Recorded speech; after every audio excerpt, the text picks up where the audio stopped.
بالله السميع العليم من الشيطان اللعين الرجيم.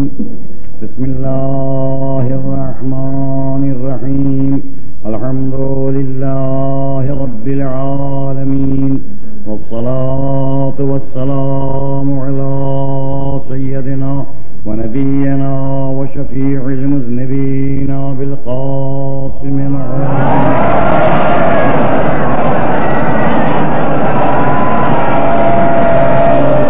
الطيبين الطاهرين المعصومين المظلومين. أما بعد، فقال الله سبحانه وتعالى وهو أصدق القائلين: وإذ تأذن ربك لئن شكرتم لأزيدنكم ولئن كفرتم إن عذابي لشديد.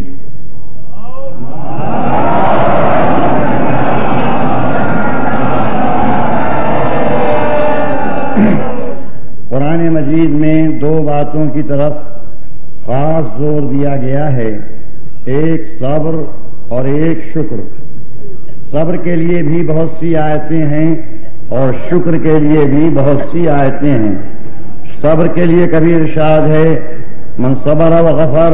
فإن ذلك لمن عزم الأمور، جو شخص صبر کرے اور بخش دے تو یہ بڑی ہمت کی بات ہے۔ کبھی ارشاد ہوتا ہے: استعینوا بالصبر والصلاۃ، دیکھو اپنے امور میں مدد طلب کرو صبر سے اور نماز سے۔ کبھی رسالت میں آپ سے ارشاد ہوا: فاصبر کما صبر اولو العزم من الرسل، اے نبی آپ بھی اسی طرح صبر کیجئے جیسے گزشتہ انبیاء میں اولو العزم پیغمبر صبر کرتے رہے ہیں۔ کبھی ارشاد ہوا کہ دیکھو صبر کی جزا کی کوئی حد نہیں ہے، مگر سوال یہ ہے کہ صبر سے کیا مراد؟ کیا صبر کے معنی ہیں ظلم کے سامنے سر جھکا دینا؟ کیا صبر کے معنی ہیں ظالم کے مقابلے میں فریاد نہ کرنا؟ کیا صبر کے معنی ہیں احساس شکست پیدا ہو جانا؟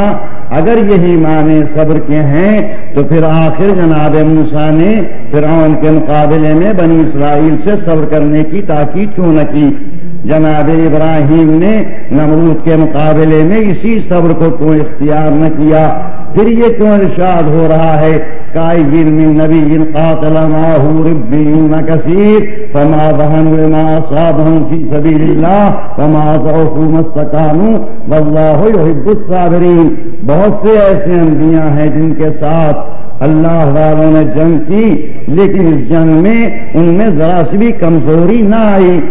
اللہ کی راہ میں مصائب برداشت کیے لیکن ذرا سی ان کے قدم میں لغزش پیدا نہ ہوئی۔ پھر مسلمانوں سے یہ کیوں حکم دیا جا رہا ہے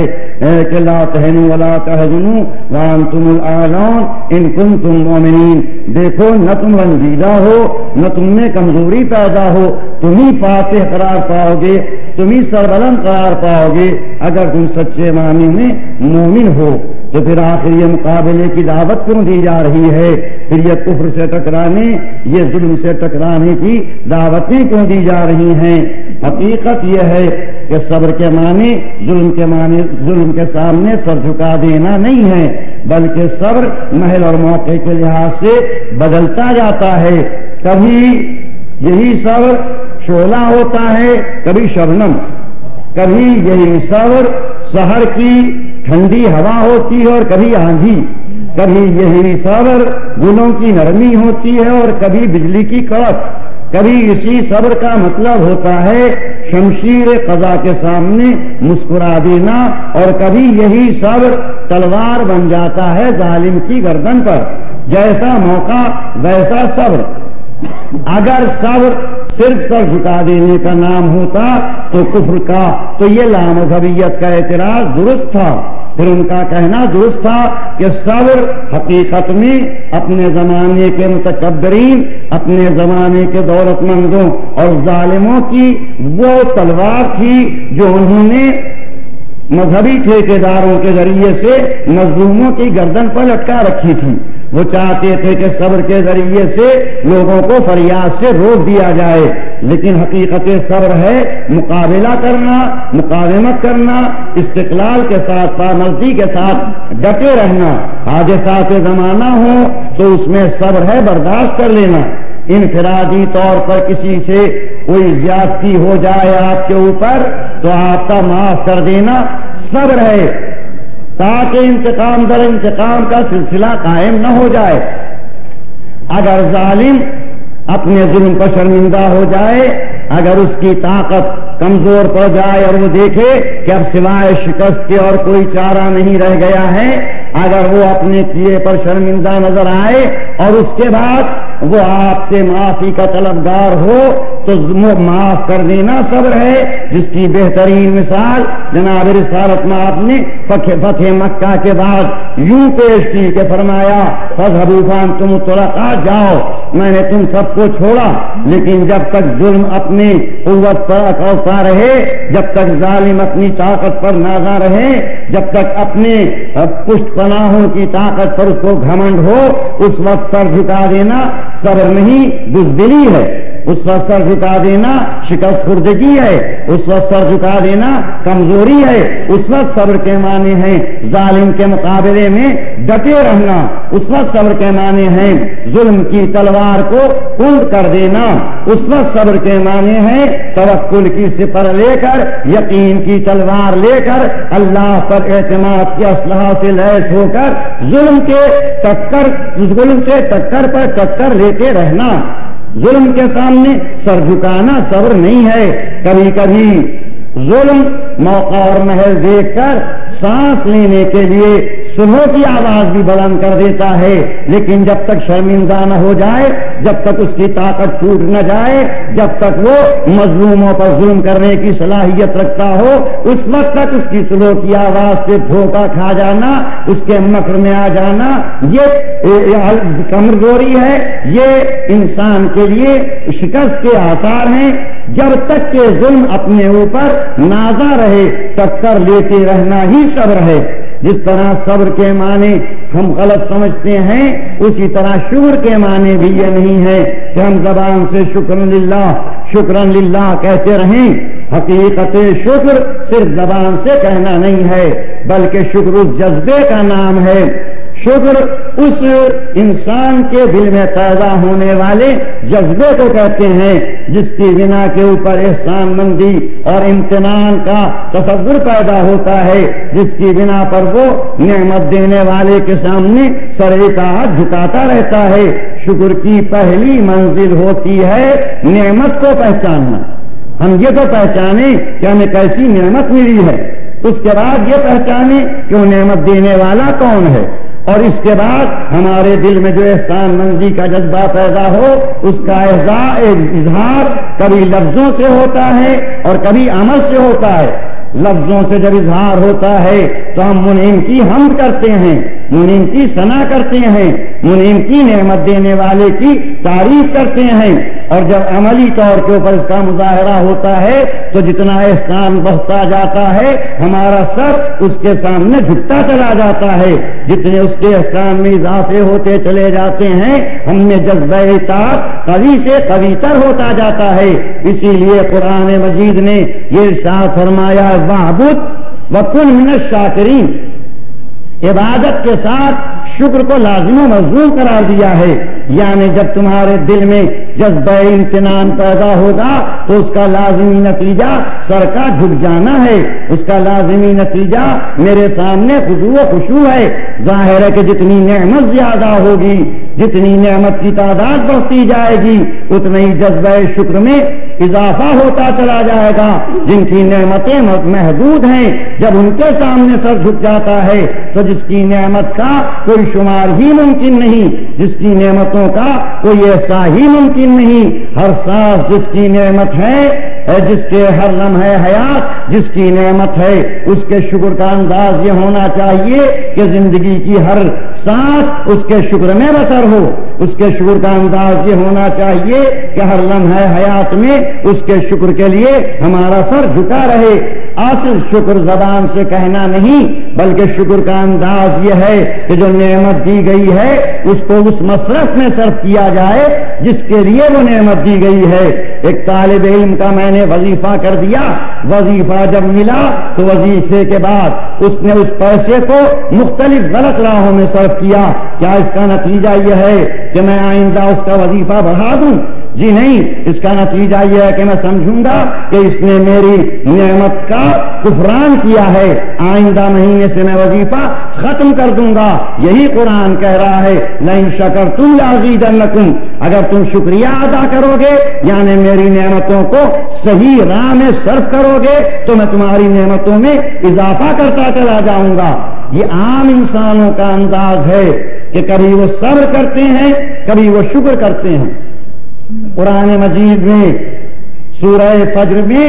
بیان کیا گیا ہے کہ اللہ کبھی نعمتیں دے کر امتحان لیتا ہے اور کبھی نعمتیں سلب کر کے امتحان لیتا ہے. نعمتیں دے کر امتحان لے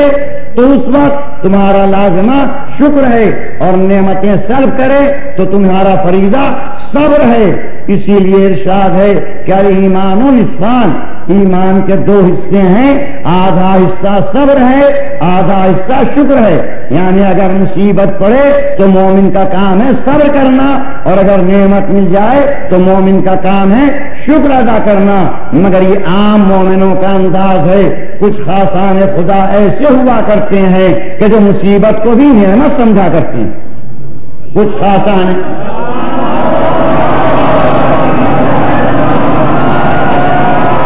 کچھ اللہ کے خاص بندے ایسے ہوتے ہیں جو کہتے ہیں کہ اس نے ہمیں آزمایا, اس نے ہمیں اس قابل سمجھا کہ ہمارا امتحان لے, کیا یہ اس کا احسان نہیں ہے؟ لہذا امتحان کی منزل میں بھی وہ شکر کیا کرتے ہیں. وہ کہتے ہیں ہر چیز دوست می رسد خوب است, دوست سے جو کچھ بھی پہنچ جائے وہ اچھا ہی اچھا ہے. وہ ہر منزل میں شکر ہی شکر کرتے نظر آتے ہیں. یہ منزل عام لوگوں کی نہیں, یہ بلند مرتبہ ہے کہ جب مصیبت کو نعمت سمجھا جائے. جناب ابو ذر کا تذکرہ امام حسن کے سامنے ہو رہا ہے. کسی نے مدح کرتے ہوئے کہہ دیا, کیا کہنا ابو ذر کا جو کہا کرتے تھے کہ جب میرے اوپر بیماری آتی ہے تو مجھے زیادہ پسند ہوتی ہے اور مجھے اب فقر دولت کے مقابلے میں زیادہ پسند ہے, کیونکہ ان دونوں حالتوں میں اللہ زیادہ یاد آتا ہے. مگر امام حسن اس کے جواب میں فرماتے ہیں, ہاں ابو ذر کا بلند مرتبہ تھا, لیکن میں وہ نہیں کہتا جو ابو ذر نے کہا تھا. میں تو یہ کہتا ہوں ایک بندے کو یہ کہنے کی ضرورت ہی کیا ہے کہ مجھے کیا پسند اور کیا ناپسند. میں تو یہ کہتا ہوں مجھے وہ پسند ہے جو میرا اللہ پسند ہے.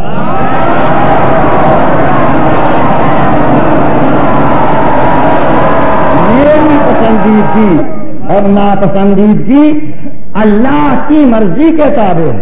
میرے لیے جو اللہ پسند کرے وہی مجھے پسند ہے. مصیبتوں کے موقع کے اوپر صبر کے بجائے شکر کرنے کی مثال آپ کو دیکھنا ہو تو آئیے شب ہجرت اس وقت جب رسول علی سے یہ کہہ کر جا رہے ہیں کہ مجھے حکم ہجرت ہوا ہے اور تمہیں میرے بستر پر لیٹنے کا حکم ہوا ہے, کھچی ہوئی تلواروں میں علی کا بستر پر لیٹنا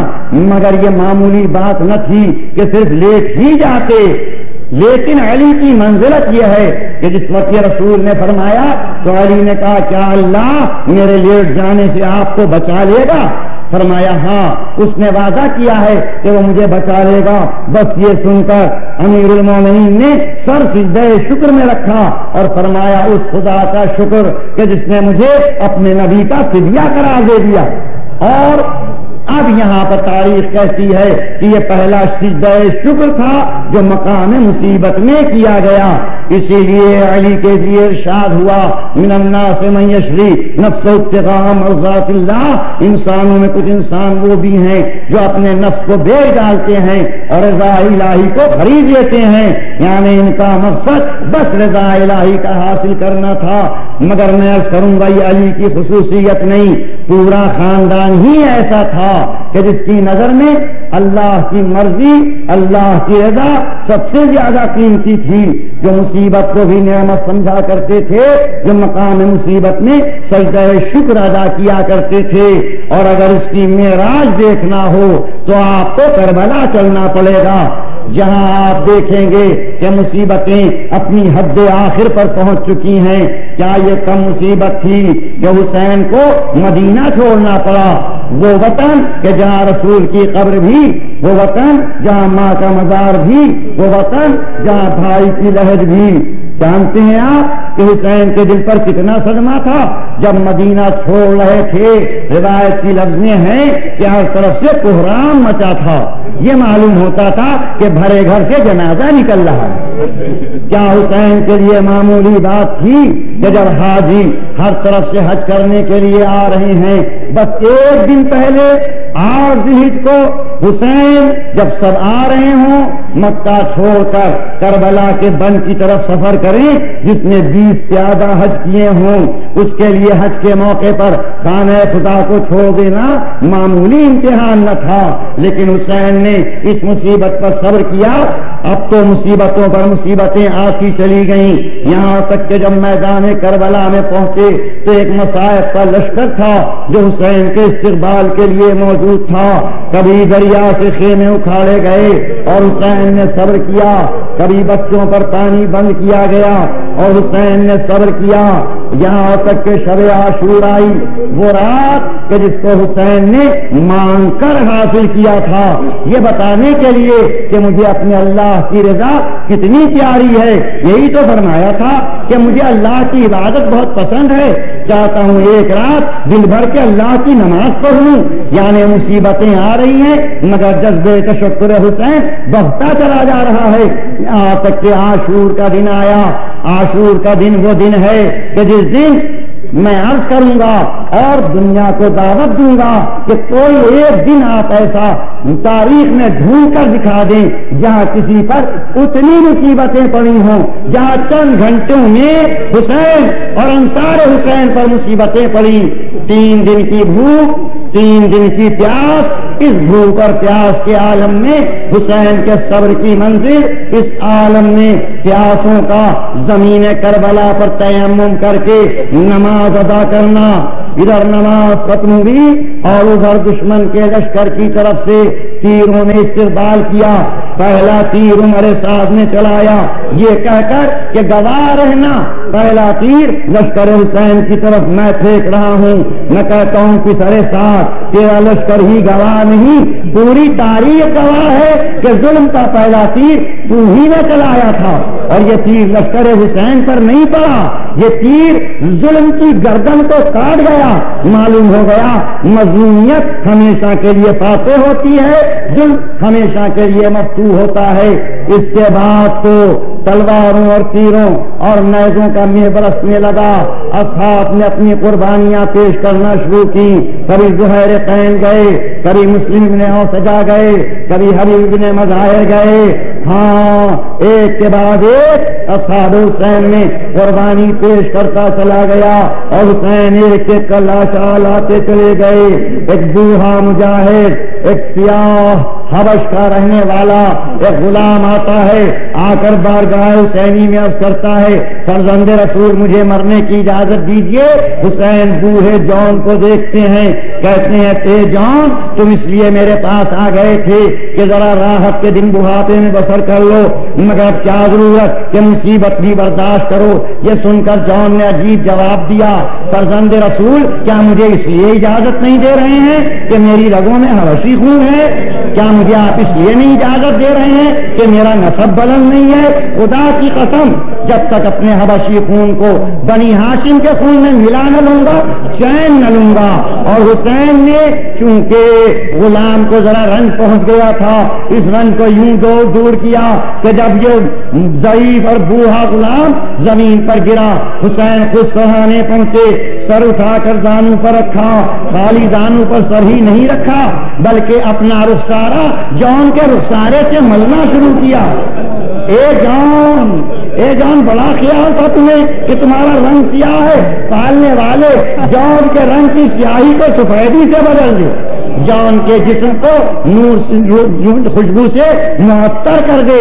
یہ وہ قربانیاں تھیں جو حسین دیتے رہے، یہاں تک کہ جب انصار میں رہ گئے جب اصحاب نہ رہ گئے تو عزہ کی باری آئی، کبھی قاسم کی اولاد، کبھی جناب مسلم کی اولاد آگے بڑھی، کبھی جناب عقیل کی اولاد آگے بڑھی، کبھی زینب کے لاڈلوں نے اجازت طلب کی، کبھی قاسم کا پامال شاہ حسین سینے سے لگا کر لائے، کبھی جوان فرزند نے آواز دی یا ابت علیک منی السلام، بابا علی اکبر کا سلام آخر قبول فرمائیے۔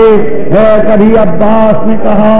یا اخی ادرک اخاک، اے بھائی بھائی کی مدد کیجیے۔ کبھی علی اکبر کا لاشا نہ اٹھا تو بچوں کو بلایا، کبھی عباس کی وصیت پر عمل کرنا تھا تو علم لے کر خیمے تک پہنچے۔ آخری شہادت کا وہ کارنامہ اور وہ شاہکار جس کو حسین اپنے ہاتھوں پر بلند کر کے لائے، آواز دیے قوم جفاکار، اگر تمہاری نظر میں خطا کار بھی ہوں تو اس بچے کی تو کوئی خطا نہیں، ارے کوئی آ کر اپنے ہاتھ سے میرے معصوم کو پانی پلا دے۔ مگر آپ جانتے ہیں جواب کیا ملا؟ تیر ہرملا سے حسین کو جواب ملا، بچہ باپ کے ہاتھوں پر منقلب ہو گیا۔ فانقلب الصبی علی یدی الامام، بچہ باپ کے ہاتھوں پر منقلب ہو گیا۔ میں کہوں گا آ کر صبر و شکر کی منزل دیکھیے، اس سے بڑھ کے کوئی مصیبت ہو سکتی ہے؟ مگر حسین اس بچے کو لاشے کو لیے ہوئے کبھی آگے بڑھتے ہیں، کبھی پیچھے ہٹتے ہیں، کبھی کہتے ہیں انا للہ و انا الیہ راجعون، یہ صبر کی منزل ہے، اور کبھی کہتے ہیں رضا بقضائہ و تسلیما لامرہ، پالنے والے میں تیرے فیصلے پر راضی ہوں، یہ شکر کی منزل ہے۔ ہاں یہ آخری قربانی تھی جو حسین نے پیش کی، اب وہ منزل تھی جو حسین کے لیے پہلے ہی آسان تھی۔ ایک مرتبہ میدان میں آئے، آواز دی امام الناصر ینصرنا،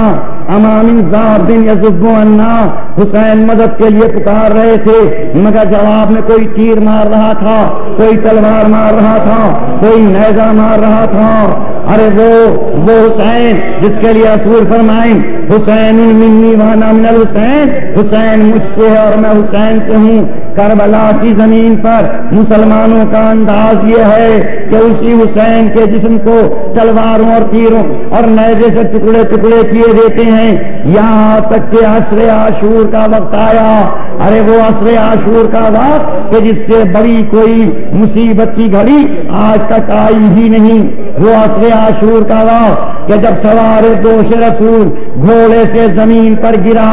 گھوڑے نے گھٹنے توڑ کر سوار کو زمین تک پہنچنے میں آسانی دی۔ میں عرض کروں کہ ادھر تو حسین گھوڑے سے زمین پر آئے ہوں گے اور ادھر فاطمہ جنت سے چلی ہوں گی، ادھر رسول مدینے سے چلے ہوں گے، ادھر علی نجف سے چلے ہوں گے۔ رسول نے پکارا ہوگا میرے بچے میں سنبھالنے کے لیے آ رہا ہوں، فاطمہ نے آواز دی ہوگی اے میرے بچے، ارے تیرا سر ہو میرا زانی ہو، ادھر کا وقت تھا،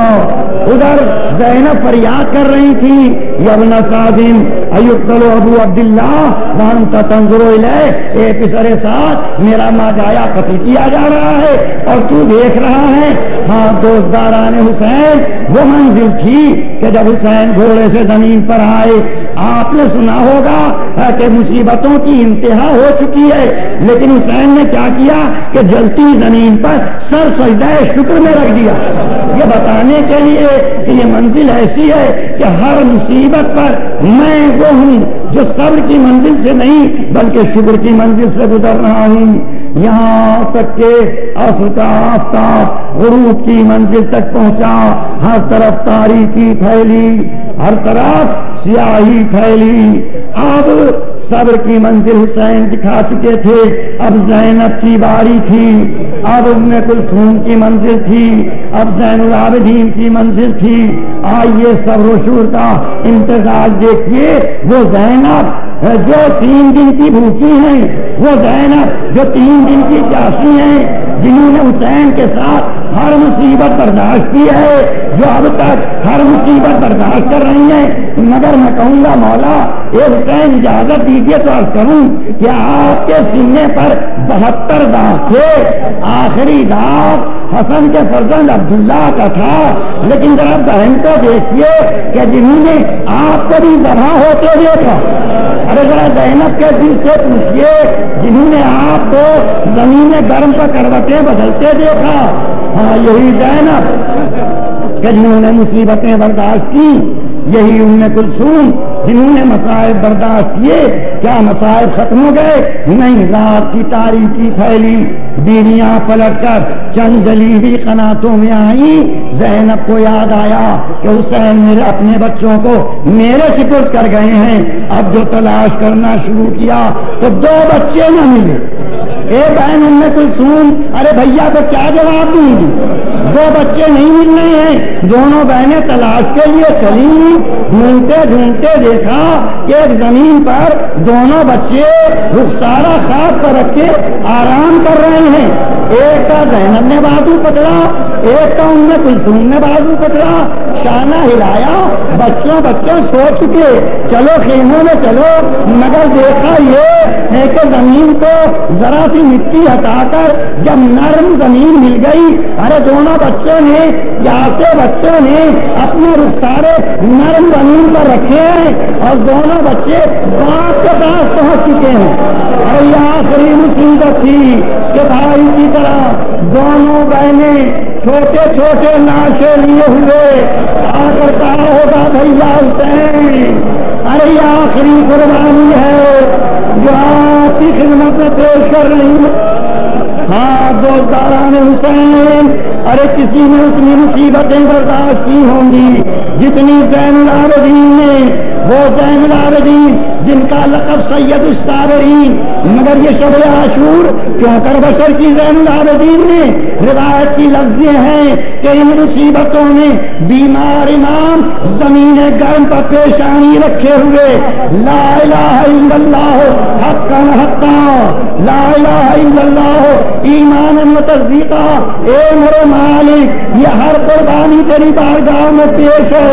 پالنے والے ہم ہر مصیبت پر صبر نہیں شکر کر رہے ہیں۔ یہی منزلیں تھی کہ زینب نے ایک مرتبہ دیکھا کہ فوجوں کی طرف سے کچھ شمعیں آ رہی ہیں، علی کی بیٹی ببھر کر آگے بڑھی، اے فوج والوں لوٹنا ہو تو کل لوٹ لینا،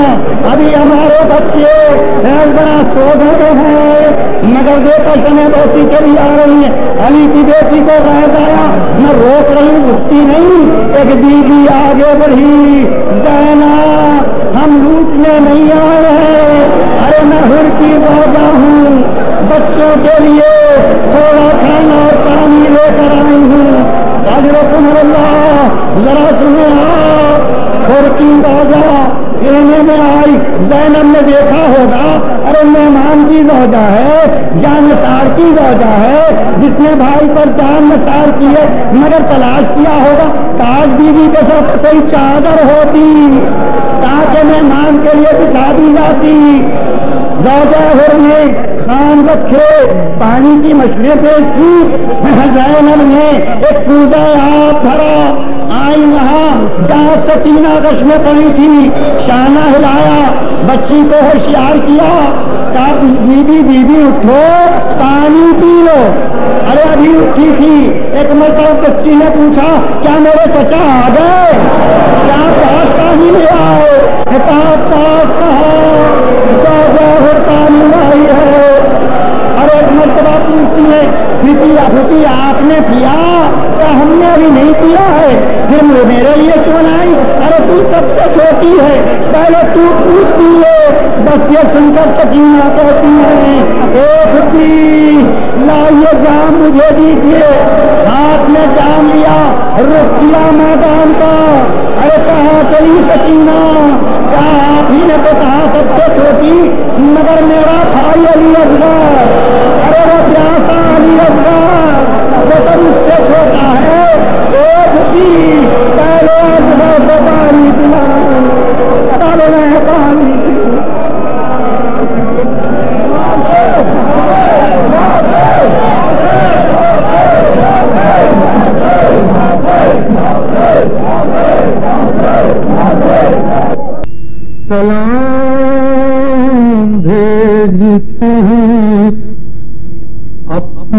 شاہزادی پر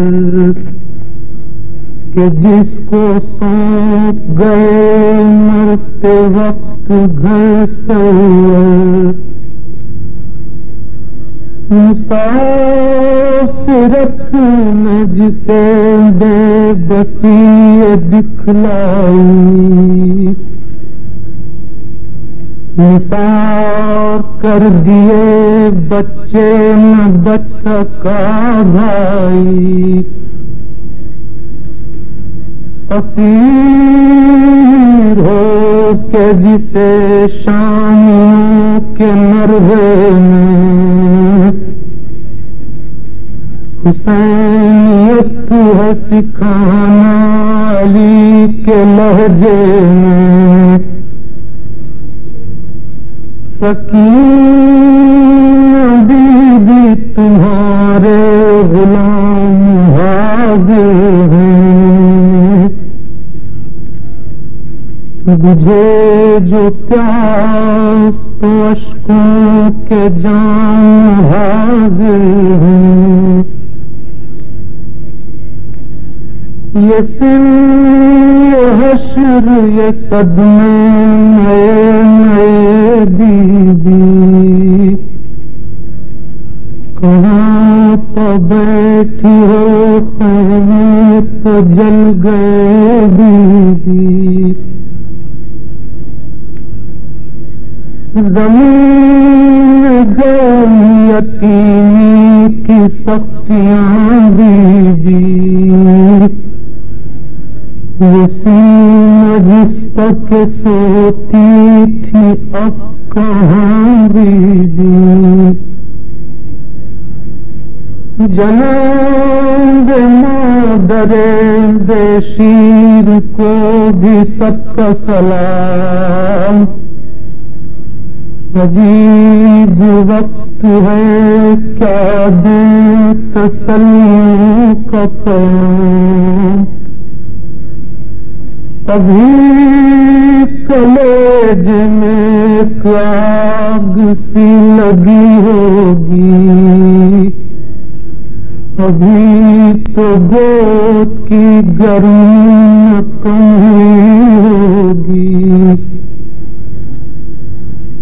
نہ اس طرح کوئی کھیتی ہری بھری جڑی تمہاری ماں بھی جڑی ہے کوکھ بھی جڑی نہیں انسان کوئی خدا حافظ درندے اور یہ بیوارسی خدا حافظ سلام محسن اسلام خستتن واشو سلام تم پر شہیدوں کے بے کفن لاشو بچے تو اگلے برس ہم ہیں اور یہ غم پھر ہے جو چل رسے تو یہ اپنا سلام آخر ہے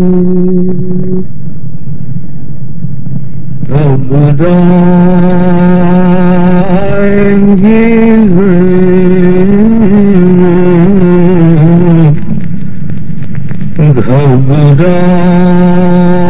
گھبرائیں گے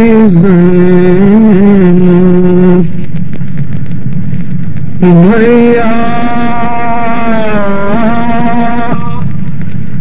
تمہیں گھر جا کے کہاں پائیں گے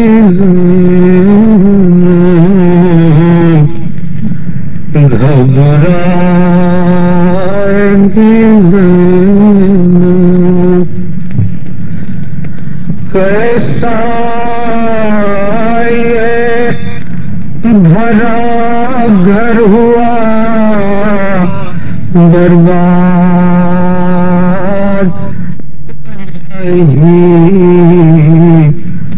کیا تباہی اب اس کو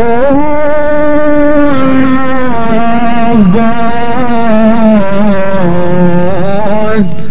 کبھی پائیں گے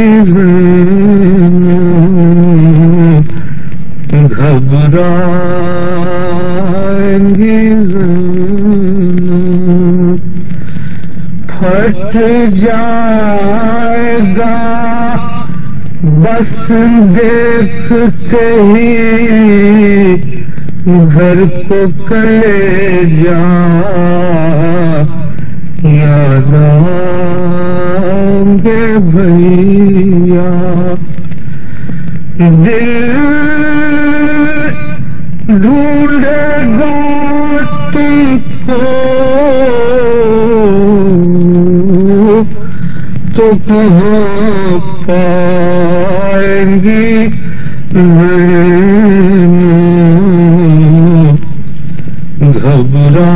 گھبرائیں گی بے پردہ ہوئی قید بھی اور اٹھائی اور موت آئی کیا جانیے کیا کیا بھی گفتائیں گی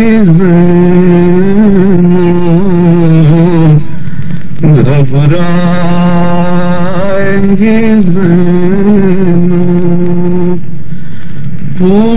پوچھیں گے جو سب لوگ کہ بازو کو ہوا کیا یہ نیل ہے کیسا کس کس کو نشان سکے دکھلائیں گی